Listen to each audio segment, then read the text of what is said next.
E hoje vamos de resenha. Trago para nós aqui um livro de ficção cristã. Você conhece? Eu não tinha lido nenhum ainda. Li esse e gostei demais. Tem assuntos muito relevantes. Fica comigo até o final. Você vai gostar dessa história.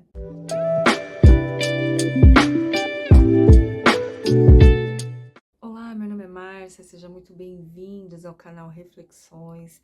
E hoje eu trago para nós a resenha de um livro de ficção cristã. Achei um livro muito bacana, muito interessante para trazer aqui para o canal, né, para nós falarmos um pouquinho sobre ele. Então, seria esse livro aqui, da Francine Weavers, Amor de Redenção. Inclusive, gente, tem uma adaptação cinematográfica para esse livro. Eu não assisti ainda, mas dizem que é muito bom. Tá? Esse aqui é um livro, então, de ficção cristã, que geralmente aborda temas importantes, né, no meio cristão. E esse livro aqui, em especial, ele vai falar de redenção, ele vai falar de rejeição, resignação, restauração, reconciliação, todos assuntos importantes que permeiam aí a vida das pessoas, né, em algum dado momento, e eu achei extremamente relevante. Então, eu trouxe aqui para nós. E antes de começar, se você gostar, você deixa seu like, compartilha com seus amigos, se inscreva no canal para ir acompanhando com a gente aí outras resenhas, outros livros, outras indicações. E então, esse livro aqui, ele vai tratar, antes de começar a falar muito mais coisas sobre ele, sobre essa moça que tem a sua vida transformada por um amor verdadeiro, o amor de um homem, né? E também a interação com outros personagens aqui, as pessoas do cotidiano dela, vão aí transformar a vida dessa moça, que acha não merecer a vida, acha não merecer o amor, ela não acredita no amor, ela não acredita em nada que é bom, devido a todas as situações de sua vida. Então, o livro ele foi lançado originalmente em 1991, é uma literatura norte-americana, e aqui pelo Brasil saiu pela editora Verus em 2010, então já tem um tempinho aí que tá no Brasil. Ele tem 460 páginas, então pra mim já é um calhamaço. Passa de 450 calhamaços, gente. Olha a grossura desse livro. Calhamaço, né? E eu li muito rápido, gente, muito rápido. É muito boa a história, viu? Então ele tem folhas amareladas, olha. Tá vendo? Letras grandes. A diagramação, você tá vendo? Perfeita. E eu te dou certeza de que você vai fazer uma leitura muito confortável. Com exceção, claro, do peso do livro, que, diferente do Kindle, que eu leio muito no Kindle, esse daqui, à noite, assim, é meio complexo, que ele é meio pesado. Mas se você não tiver problema com isso, você vai ler muito rapidamente. Aí a autora é a Francine Weavers, né? Ela é americana, ela é romancista de profissão, escreveu muitos livros, como, por exemplo, aquela série de livros A Marca do Leão, que falam muito bem, né? Porque depois que eu conheci esse livro aqui, eu saí procurando, né? Livro de ficção cristã, né? Aí eu vi esse livro, que é essa série de livros, A Marca do Leão. Vi também que ela escreveu O Som do Despertar, que tem uma capa linda, fiquei super interessada naquela capa. Eu falei, gente, e também tem a série das personalidades bíblicas, algumas personalidades bíblicas, por exemplo, o profeta Arão, o príncipe Jonatas. Eu tô realmente querendo entrar aí por esse caminho dos livros da Francine Weavers, porque esse daqui realmente me pegou. E ela é renomada, muitos dos livros dela são premiados. Esse mesmo vendeu mais de 3 milhões de cópias e ela ganhou muitos prêmios, inclusive. Nossa, não conhecia realmente. E no final do livro ela vai contar um pouquinho pra gente também, vai nos dar aí um breve relato da conversão dela e também de como aconteceu a inspiração dos livros dela, porque teve um certo momento que ela perdeu totalmente a inspiração, não conseguia mais escrever, e ela já era romancista, era o que ela sabia fazer, e aí ela sentiu que, poxa, Deus não quer mais que eu escreva, né?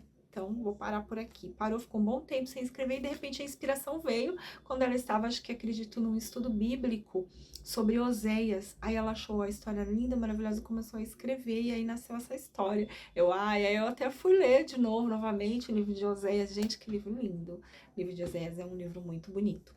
Então aqui o livro ele tem uma linguagem muito simples, qualquer pessoa consegue ler, muito fluido. A autora vai trabalhar muito bem a profundidade da psique dos personagens, então você acaba se apegando, né, com eles ao longo da história, você vai conhecendo um pouquinho mais do personagem, um pouquinho mais do porquê de certos pensamentos, de certas atitudes, aí você vai entendendo. Eu acho que isso deixa a gente mais próximo dos personagens. Você vai conhecendo cada dia um pouquinho mais dele, em cada situação. Isso me pegou demais, isso sempre me pega muito, né? Esse envolvimento é como conhecer uma pessoa, cada dia você vai conhecendo um pouquinho, uma nuance da pessoa, e você vai se apaixonando pela pessoa, no caso aqui dos personagens. E quem são os personagens, então? Essa é a Angel, que é uma garota de programa de 18 anos, que ela foi vendida para um abusador, né? Ela foi por uma pessoa que comercializava crianças, enfim, um abusador sexual aos 8 anos de idade. E a Francine traz aqui ela como uma mulher muito bonita, muito envolvente, de aparência arrebatadora, porém um coração partido, uma alma atormentada. Ela não acredita no amor, ela não acredita em felicidade, não acredita na bondade e vive completamente às margens da vida. E por outro lado, a gente tem um Michael Rosia, que vai fazer o par romântico com ela. Ele é um fazendeiro de mais ou menos aí 28, 30 anos, também de aparência maravilhosa, um homem muito grande, alto, bonito, maravilhoso, fazendeiro, cristão, amoroso, temente a Deus, trabalhador, e eles vão se conhecer num determinado momento, não vou contar como que eles vão se conhecer, porque ela é uma garota de programa, né? Você fica, como que eles poderiam se conhecer? E é muito interessante a forma como eles se conhecem, e é um cara que se guardou para o amor, que orou por uma pessoa, que se resguardou, né? Vocês sabem do que eu tô falando. E de repente Deus fala para ele: é essa mulher que eu preparei para você. Pense a cabeça do ser humano como ficou. Muito legal, gente, muito interessante. Vai ter aqui vários outros também. Vai ter o Paul, que é o amigo do Michael, que ele vai meio que fazer aí um contraponto com a Angel, no sentido de não gostar da pessoa dela, vai ter muitas rusgas, muitas brigas. Aí vai ter também a família Altman, que vai ser muito importante para o desenvolvimento da Angel, porque afinal de contas ela é uma moça de 18 anos, né? Passou por muita coisa, mas ainda uma adolescente, vamos dizer assim. Essa família Altman vai contribuir muito para o desenvolvimento dela. Lá pelo final do livro também, nós vamos ter a Susan, o pai dela, o Sr. Fawkes, que vão ter aí um papel importante no desfecho da história. Então, tem outros pequenos personagens também, de menor valor, mas que vão estar passando aí pelo livro, então não é só a história dela e do Michael, tem outras coisas acontecendo que eu acho muito interessante. Uma das minhas críticas a muitos romances que eu já li é isso, sabe? Que o autor só traz ali o rapaz, a moça, a interação ali no sentido do ambiente onde eles estão, só não, parece que não tem mais personagem. Uma crítica aqui, Deuses de Neon, né? Eu gosto muito de livros de releitura de mitologia grega, e eu fui ler esse livro, super empolgada, Deuses de Neon, só a capa do livro, gente, me arrebatou. Que péssimo livro, me perdoem os que gostaram, que leram, que gostaram. Péssimo, só fica entre os dois personagens ali, o rapaz e a moça, a Perséfone e o Hades. Gente, terrível, terrível, e só cenas desagradáveis, só aquela coisa dos dois no quarto. Terrível, terrível, terrível. Então, para um romance, mesmo que seja um romance, ser bom, na minha opinião, na minha humilde opinião, tem que ter outras coisas acontecendo além dos dois, né? O mundo não gira só em torno daqueles dois. Então, tem que ter outras coisas, outros elementos. E aqui a gente encontra tudo corroborando para o quê? Que haja a redenção da vida da nossa personagem, da Angel. Gente, muito interessante. O ambiente é a Califórnia de 1835, 1850. né? Acho que lá em 1835, porque é quando ela nasce, quando começa a acontecer as coisas na vida dela, se eu não me engano, é isso, entre 1835 e 1850, e um período em que a Califórnia estava vivendo aí a febre do ouro, né? E isso, de fato, foi um acontecimento. Eu pesquisei. Então, a Califórnia recebeu um boom de imigrantes, né? De forasteiros, de pessoas de outros países, né? Atrás do ouro. E ele devastou o norte da Califórnia, acabou com os rios, né, contaminou tudo com mercúrio, devastou a vegetação, trouxe pobreza, miséria para o lugar, né? E, inclusive, a história acontece nesse momento da história aí da Califórnia.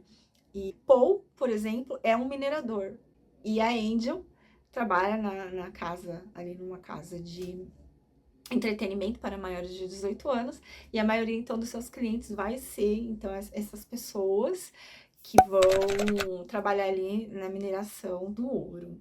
Muito interessante, gente. E agora que vem a grande questão, né? Porque esse é um livro baseado no livro de Oséias, é uma releitura do livro de Oséias. O livro de Oséias é um livro do Velho Testamento, em que foi uma história real que aconteceu com o povo de Israel.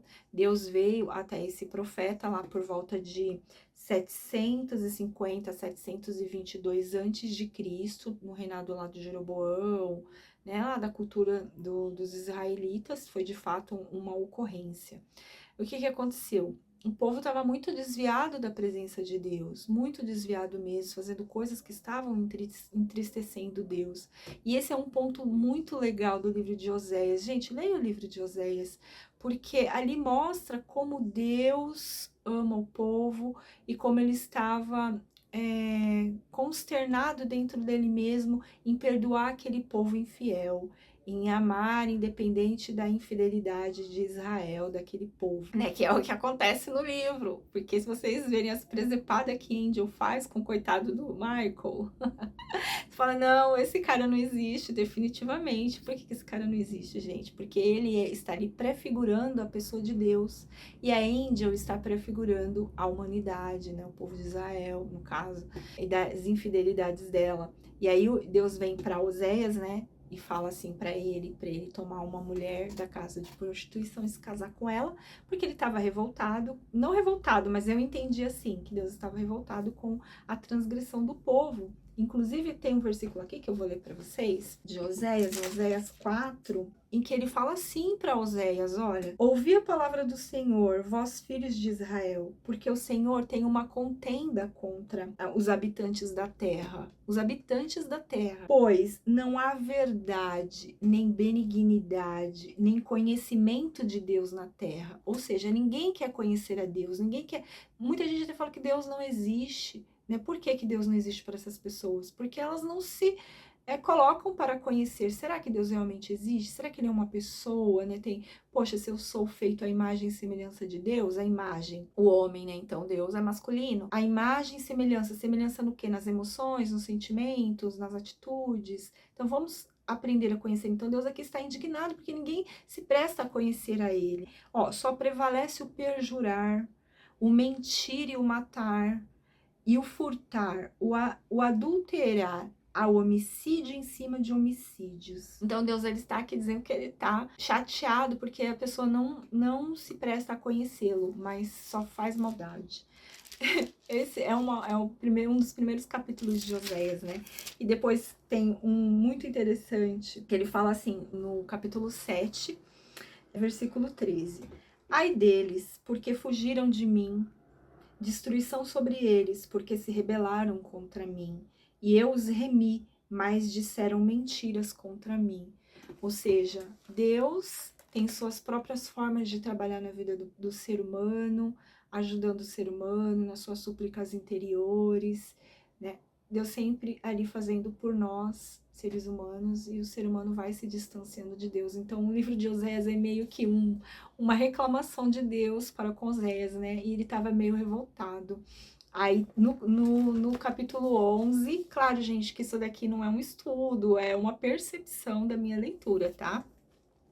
Ele vai falar assim, ó, no capítulo 11, quando Israel era menino, eu o amei, e do Egito chamei a meu filho. Mas, assim como os chamavam, mais iam-se da minha presença. Sacrificavam a Balaíns e queimavam incenso a imagens de escultura. Todavia, eu ensinei a andar a Efraim.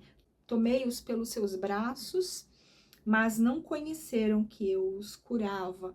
Atraía-os com mãos humanas, com cordas de amor, e fui para eles como quem tira o jugo sobre as suas queixadas, e lhes dei mantimento. Então aqui nós estamos vendo Deus falando como ele foi pai para as pessoas ali do povo de Israel, mas eu acredito que isso vem muito hoje em dia a calhar para a humanidade como um todo, né? Quantas coisas Deus faz, a gente nem percebe, né? A gente não tá não tem aquele feeling de que, poxa, nossa, um milagre, nossa, uma coisa aconteceu, Deus agindo. Então aqui ele está falando o quanto ele estava agindo como um pai na vida de Israel. Israel só estava ali atrás das patifarias, né? Então ele ficou meio revoltado, então ele falou, eu vou trazer uma lição para o povo de Israel. Então você vai lá, toma uma mulher da casa de prostituição, que foi a Gomer, e tenha filhos com ela. E assim, naquela época, gente, o povo acreditava muito nos profetas, era meio que uma coisa sagrada entre eles ali, um profeta, sabe? Então, quando Oséias se casou com uma prostituta, o povo ficou revoltado, o povo ficou escandalizado com a atitude, né, do Oséias. Mas era para quê? Para que eles vissem que era esse o sentimento de Deus. Deus estava fazendo tudo por eles e eles sempre se indo da presença de Deus. Depois a Gomer, ela foge do Oséias várias vezes, e aí ele foi atrás dela, que ela foi atrás dos amantes, aí por conta de ter ido atrás dos amantes, acabou sendo vendida como escrava, aí ele teve que ir atrás para procurar a Gomer e comprá-la novamente, aí ele estava simbolizando que ele estava fazendo isso, o povo de Israel estava lá vivendo bem com Deus, de repente ia sacrificar espíritos, né, fazer sacrifícios a espíritos, a fazer todas essas presepadas que o ser humano faz, todas essas maldades, e Deus tinha que ir lá redimi-los novamente, mas que o Senhor era misericordioso e que os amava e que estava trazendo essa redenção na vida deles ali naquele momento, né? E do povo de Israel. Então é muito sobre isso o livro, né? Porque você vai ver quando você vai lendo, você fica indignado com o que a Angel faz. Eu não vou falar para vocês, vou deixar vocês curiosos a esse respeito, mas no final dá tudo certo. Eu não vou também falar o final, como que foi, se vai dar certo deles ficarem juntos ou não, as lições que a Angel aprende. Gente, que livro bonito. E lendo o livro de Oséias, como Deus é nosso Pai, como Deus faz as coisas por nós, mesmo a gente às vezes não percebendo. Então você é em casa, louve ao Senhor pela sua vida, pelas coisas que você tem, por aquilo que você tem conquistado. E agradeça, né? Até por aquilo que você não recebeu ainda, porque você vai receber. Tenha fé em Deus, saiba que Ele está com você, que Ele é seu Pai, que Ele é nosso Pai, que Ele cuida de nós, que Ele deu Jesus Cristo por nós. E isso é bonito, gente. É muito interessante ver, poxa, Deus tem sentimentos. Tá triste aqui reclamando, poxa, quanto mais eu vou atrás do povo para abençoar, né, desde que andem nos meus mandamentos, o que é os mandamentos de Deus. Não fazer coisa errada. Nossa, como é difícil pra gente não fazer coisa errada, né? Como é difícil não adulterar, não fornicar, não roubar, não desejar o mal para os outros. Porque isso tudo nos leva a estar distantes de Deus, né? Então é um chamado a nós pedirmos perdão e nos reconciliar com Deus. Então, é uma reconciliação do povo de Deus com o Senhor, reconciliação, né, da Angel com a vida, com ela mesma e com seu marido Michael, né, Michael Roser. É muito interessante, gente, vocês vão gostar demais, recomendo 5 de 5 estrelas, vai com tudo porque é uma boa literatura, muito boa. Bom, fiquem com Deus e até o próximo vídeo. Eu vou trazer outros temas também. Aqui vai ter muitos temas, gente, porque eu sou muito eclética. Eu gosto de política, eu gosto de clássicos também. Gosto de muita coisa. A gente vai falar aqui sobre muita coisa nessa perspectiva cristã e na perspectiva natural dos temas. Vocês vão gostar. Fica com Deus e até o próximo vídeo.